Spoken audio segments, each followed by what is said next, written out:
구지가 보겠습니다. 이 구지가 그 거북 모양의 봉우리란 뜻이고 이것은 신령스러운 존재를 상징하게 됩니다. 그런데 이 작품은 그 삼국유사에 있는 김수로왕의 가락국의 시조 그 수로왕의 탄생 신화와 연결이 되어 있습니다. 따라서 삼국유사에 있는 그 내용을 한번 보는 것이 이 작품을 이해하는 데 더 도움이 될 것입니다. 이렇게 작품 자체는 4줄밖에 안 되지만 그것과 그 관련해서 그 거론되는 이야기들 이런 것들이 대신해서는 훨씬 더 중요하게 됩니다. 구지가는 집단이 부르는 노래를 하면서 춤을 추면서 부르는 집단의 무가 혹 그리고 또 이 신령스러운 존재에게 무엇인가 자신의 소망을 비는 주술가 그다음에 한역된 작품입니다. 그다음에 이 작품을 이 노래를 부르면서 함께 땅을 팠다고 해서 노동요라고도 합니다. 그 다음에 영신군가입니다. 신을 맞이하는 노래니까 당연히 신을 맞이해서 주술로 부르는 영신군가가 되고 또 가락국가, 가락국 시조, 수로왕과 관련돼서 그 가락국가 이렇게 돼 있습니다. 그래서 이 노래의 특징을 이렇게 부른다는 것, 그 다음에 거북이가 신령스러운 존재라는 것, 그 다음에 그 수로왕의 그 탄생 신화와 연결됐다는 것 정도가 이 작품을 둘러싸고 있는 외적 특징인데 그걸 좀 더 상세히 보겠습니다. 후한세조 광무제 건무 18년 이민 3월 개욕일입니다. 함께 모여서 모기욕을 하면서 이 신성하게 자신의 몸을 닦는 그런 행사가 되겠죠. 그래서 지금 이런 집단 주술적인 성격의 그 날짜 속에 들어 있습니다. 그들이 살고 있는 북지 구지에서 거북이 엎드린 모양과 같은 산봉우리, 이게 바로 신령스러운 존재입니다. 그래서 무엇을 부르는 소리가 났다. 중인과 서인 2,300명이 여기에 모였는데 사람 소리 같긴 하지만 그 모양을 숨기고 소리만 내 말했다. 여기에 사람이 있느냐 해서 가락국의 구관입니다. 이것은 수로왕이 나오기 이전에 이런 부족장들입니다. 9명의 부족장들이 이제 이 부족을 전부 통치할 수 있는 이러한 임금이 필요하게 돼서 이런 개육일에 모여서 그 임금을 달라고 이렇게 그 주술 노래를 불었다. 이런 식의 연관이 될 것입니다. 그 구간 9명의 부족장이 말했다. 우리들이 있습니다. 그러자 또 말했다. 내가 있는 곳이 어디냐? 구지입니다. 또 말했다.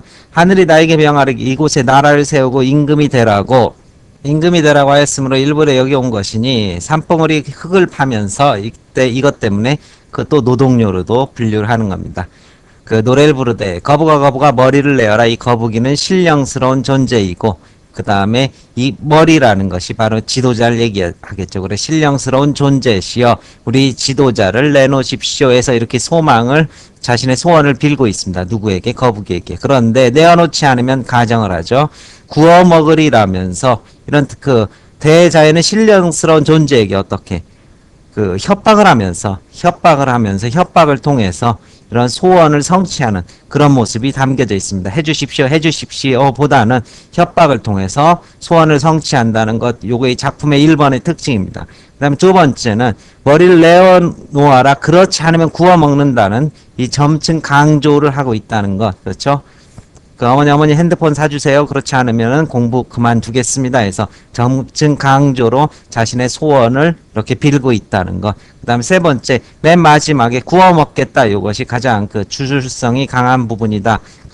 강한 부분이다. 요것을 이 작품에 관련해서는 요 전개상 요 세 가지를 알아두시면 됩니다. 협박을 통해서 소원을 성취하고자 한다. 점층 강조다. 그 다음 맨 마지막 사구가 주술성이 강한 부분이다.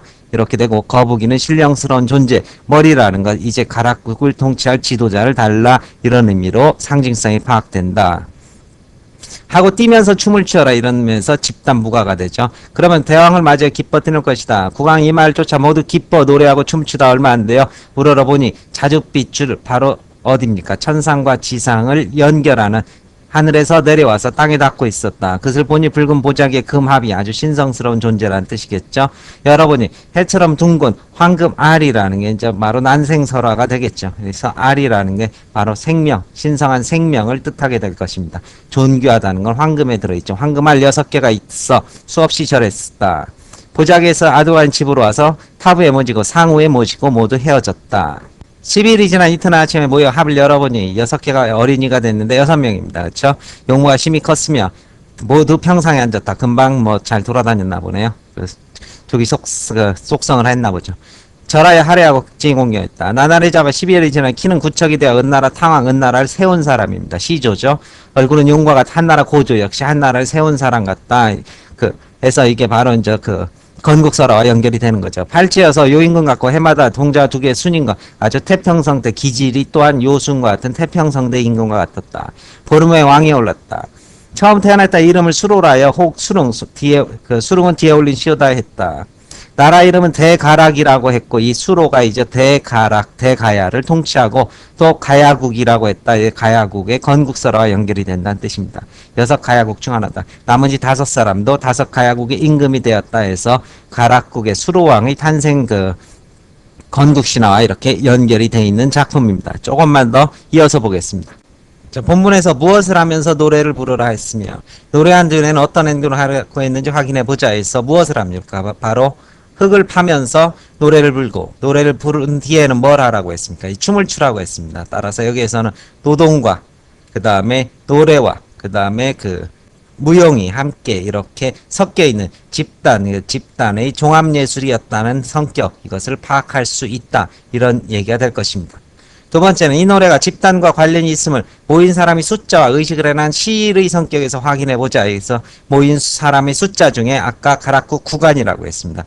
최 9명의 구간들이 모였고 의식을 행한 시일이 언제였습니까?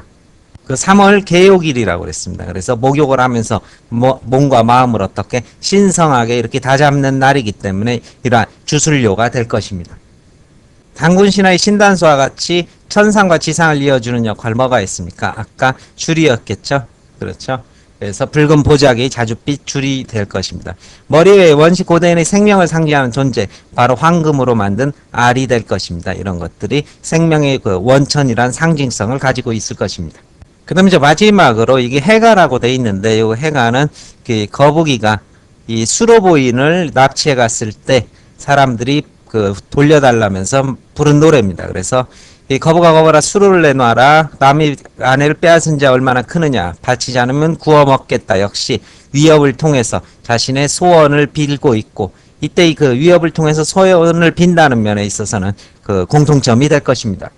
그 다음에 이제 차이점으로 본다면은 이때는 어떻게 재앙입니다. 재해를 이렇게 극복하기 위한 그런 것이고 앞에 그 구지가에서는 자기들의 소원을 빌기 위해서 이런 그 노래를 했고 당시 그 집단의식이 함께 담겨져 있다. 이런 정도가 이 작품을 둘러싼 이러한 그 배경이 됩니다. 그리고 이 작품에서 보면은 또 이 부인이 수로부인입니다. 그래서 이 구지가와 해가 사이에서는 일정한 그 공통점, 수로라는 공통점이 또 있다는 걸 확인할 수 있을 것입니다. 설명 마칩니다.